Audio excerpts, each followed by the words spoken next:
Shalom bien-aimés dans le Seigneur et bienvenue. Très heureux de vous retrouver aujourd'hui par la grâce du Seigneur. Et cette grâce est tellement palpable dans nos vies.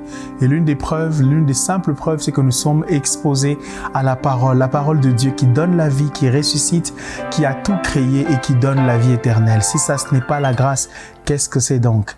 La grâce nous est accordée, alors saisissons-la. Nous allons aujourd'hui lire la Bible dans Éphésiens chapitre 3, le verset 3.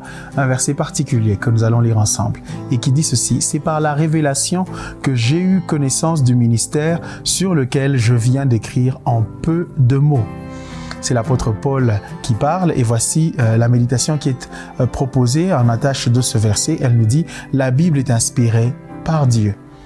L'apôtre Paul est en train d'enseigner et il affirme, confirme et établit que ce qu'il dit il a reçu du Seigneur par la révélation de Jésus-Christ. Et le Seigneur s'est révélé et pour nous, tout cela a été transcrit dans sa parole, la Bible tout entière. Et la parole de Dieu, elle est la parole de Dieu. Alors recevons-la comme telle. Engageons-nous. Peut-être que quelqu'un a un problème avec la méditation de la parole de Dieu, avec la lecture de la Bible. Vous reconnaissez la Bible comme un livre d'autorité, mais vous associez d'autres livres, d'autres sources comme ayant autorité et jugées complémentaires par rapport à la Bible. Je peux vous assurer que la Bible est complète, elle est précise, elle est spécialiste de chaque domaine de la vie. Et j'ai envie de dire qu'elle adoube, elle valide les autres domaines et c'est pas l'inverse. Alors nous allons simplement nous engager et demander au Seigneur cette force de nous aider à nous appuyer sur sa parole, à la méditer nuit et jour, à l'aimer, à la serrer contre nos cœurs afin de ne pas pécher contre le Seigneur, afin de plaire au Seigneur. La parole de Dieu est la vie. Prions pour cela. Père, nous te disons merci parce que tu nous donnes ta parole aujourd'hui.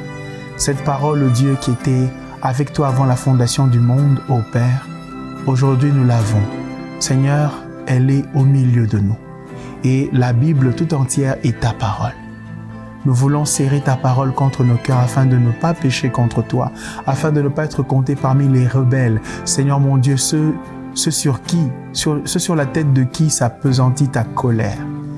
Ainsi, aide-nous, ô Dieu, nous te le demandons, Père de gloire, car c'est notre choix de marcher selon ta parole, de la Genèse à l'Apocalypse, de saisir ta pensée en méditant, Seigneur, ce livre de la loi, nuit et jour, afin d'agir fidèlement selon tout ce qui est écrit.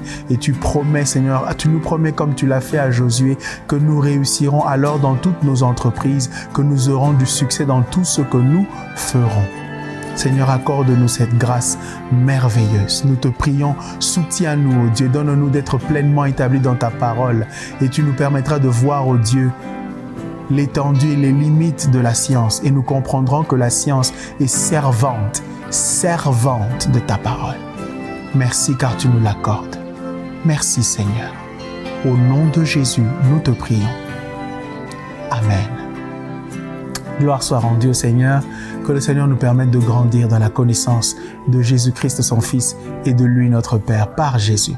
Gloire au Seigneur. Shalom.